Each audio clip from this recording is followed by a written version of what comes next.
S ಕಿಚನ್ಗೆ ಸ್ವಾಗತ. ಇವತ್ತಿನ ನಮ್ಮ ಅಡುಗೆ ಹಾಲು ಸೋರೆಕಾಯಿ ಮೆಣಸಾಳೆ ಸಾರು. ಈಗ ಕುಕ್ಕರ್ ಇಟ್ಟಿದ್ದೀನಿ, ಗ್ಯಾಸ್ ಹಚ್ಚಿದ್ದೀನಿ.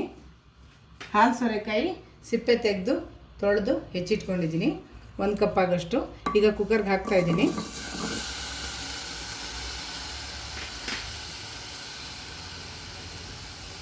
ಒಂದು ಅರ್ಧ ಕಪ್ಪಷ್ಟು ನೀರು ಹಾಕಬೇಕು ಬೇಯಕ್ಕೆ, ತುಂಬ ಜಾಸ್ತಿ ನೀರೆಲ್ಲ ಹಾಕಬಾರ್ದು. ಈಗ ಇದನ್ನು ಒಂದು ಸೀಟಿ ಬೇಯಿಸ್ಕೋಬೇಕು.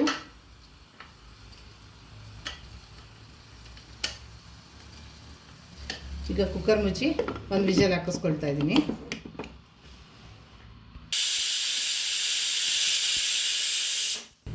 ರುಬ್ಬಲಿಕ್ಕೆ ಒಂದು ಅರ್ಧ ಈರುಳ್ಳಿ ಸಿಪ್ಪೆ ತೆಗೆದು ಹೆಚ್ಚಿಟ್ಕೊಂಡಿದ್ದೀನಿ, ಅದನ್ನು ಹಾಕ್ತಾಯಿದ್ದೀನಿ ಮಿಕ್ಸಿ ಜಾರ್ಗೆ.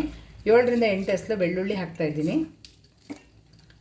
ಇದೆಲ್ಲ ಹಾಕ್ತಾ ಇರೋದು ಈಗ ರುಬ್ಬೋದಕ್ಕೆ. ಮತ್ತು 1 ಸ್ಪೂನ್ ಹುರ್ಗಡ್ಲೆ ಹಾಕ್ತಾಯಿದ್ದೀನಿ. ಧನಿಯಾ ಪುಡಿ 1 ಸ್ಪೂನ್ ಹಾಕ್ತಾಯಿದ್ದೀನಿ.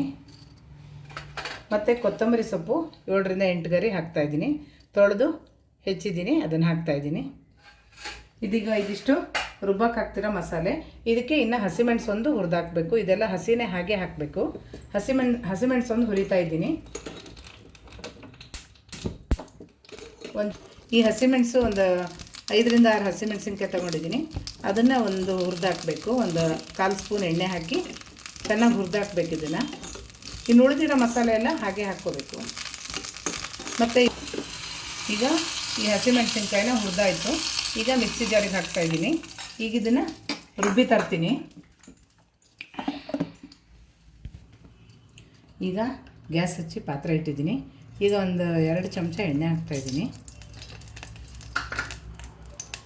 ಸ್ವಲ್ಪ ಕರಿಬೇವಿನ ಸೊಪ್ಪು, ಸ್ವಲ್ಪ ಸಾಸಿವೆ ಹಾಕ್ತಾಯಿದ್ದೀನಿ. ಇದು ಸಾಸಿವೆ ಚಟಪಟ ಅಂದ ತಕ್ಷಣ ಬೇಯಿಸಿದ ಹೋಳು ಹಾಕಬೇಕು. ಈ ಸಾರನ್ನು ಕುದಿಸೋ ಹಾಗಿಲ್ಲ, ಮತ್ತು 2 ಹೊತ್ತು ಇಟ್ಕೊಳ್ಳೋಕ್ಕೆಲ್ಲ ಆಗೋಲ್ಲ. ಮಧ್ಯಾಹ್ನ ಒಂದೇ ಹೊತ್ತು ಇಡೋ ಅಂಥ ಸಾರಿದು.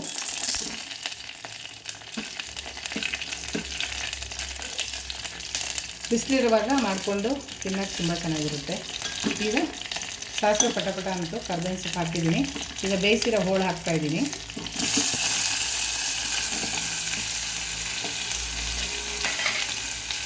ಈಗ ರುಚಿಗೆ ತಕ್ಕಷ್ಟು ಉಪ್ಪು ಹಾಕ್ತಾಯಿದ್ದೀನಿ.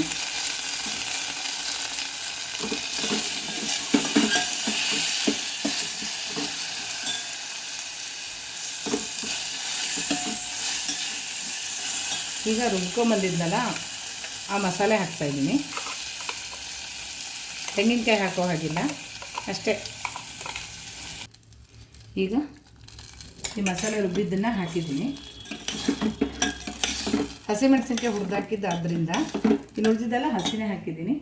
ಈಗ 1 ಸ್ಪೂನಷ್ಟು ಕಡಲೆಬೇಳೆನ 1 ಅವರ್ ಮುಂಚೆನೇ ನೆನೆಸಿಟ್ಟಿದ್ದೆ. ಅದೀಗ ಹಸಿ ಕಡಲೆಬೇಳೆನ ಹಾಗೆ ಹಾಕ್ತಾಯಿದ್ದೀನಿ. ಜಾಸ್ತಿ ಏನಿಲ್ಲ, 1 ಸ್ಪೂನ್ ಸಾಕು. ಕಡಲೆಬೇಳೆ ನೆನೆಸಿದ್ದು ಹಾಕಬೇಕು, ಅದನ್ನು ಹಾಕ್ತಾಯಿದ್ದೀನಿ. ಮತ್ತು ಹಸಿ ಈರುಳ್ಳಿ ಒಂದು ಅರ್ಧ ಹೆಚ್ಚಿರೋದು ಸಣ್ಣ ಹೆಚ್ಕೊಂಡಿದ್ದೀನಿ ಸಿಪ್ಪೆ ತೆಗೆದು, ಅದನ್ನು ಹಾಕ್ತಾಯಿದ್ದೀನಿ. ಮತ್ತೀಗ ಒಂದು 4 ರಿಂದ 5 ಚಮಚ ಮೊಸರು ಹಾಕ್ತಾಯಿದ್ದೀನಿ. ಇದೆಲ್ಲ ಹಾಕಾಯಿತು. ಈಗ ಒಂದು ಸ್ವಲ್ಪ 1/4 ಕಪ್ಪು ನೀರು ಹಾಕಿದ್ರೆ, 1/4 ಕಪ್ ನೀರು ಹಾಕಿ ಹದ ಮಾಡಿಕೊಂಡ್ರೆ ಆಯಿತು. ಸಾರು ರೆಡಿ ಆಯಿತು. ಬಿಸಿಲಿಗೆ ತುಂಬ ಚೆನ್ನಾಗಿರುತ್ತೆ ಮತ್ತು ದೇಹಕ್ಕೂ ಒಳ್ಳೆಯದು. ಒಂದು ಹೊತ್ತಿಗೆ ಮಾಡ್ಕೊಳ್ಳೋಂಥ ಸಾರಿದು. ಹಾಲು ಸೋರೆಕಾಯ್ದು ಮೆಣಸಾಳೆ ಸಾರಿದು ರೆಡಿಯಾಗಿದೆ. ಈಗ ಇದು ಮೆಣಸಾಳೆ ಸಾರು ರೆಡಿಯಾಗಿದೆ, ಹಾಲು ಸೋರೆಕಾಯ್ದು. ಇದು ಮಧ್ಯಾಹ್ನ ಒಂದೇ ಹೊತ್ತಿನ ಸಾರು, ಆರೋಗ್ಯಕ್ಕೆ ತುಂಬ ಒಳ್ಳೆಯದು. ಇದನ್ನು ಮನೇಲಿ ಟ್ರೈ ಮಾಡಿ. ಹೇಗಿದೆ ಟೇಸ್ಟು ಅಂತ ಕಮೆಂಟ್ಸ್ ಮೂಲಕ ತಿಳಿಸಿ.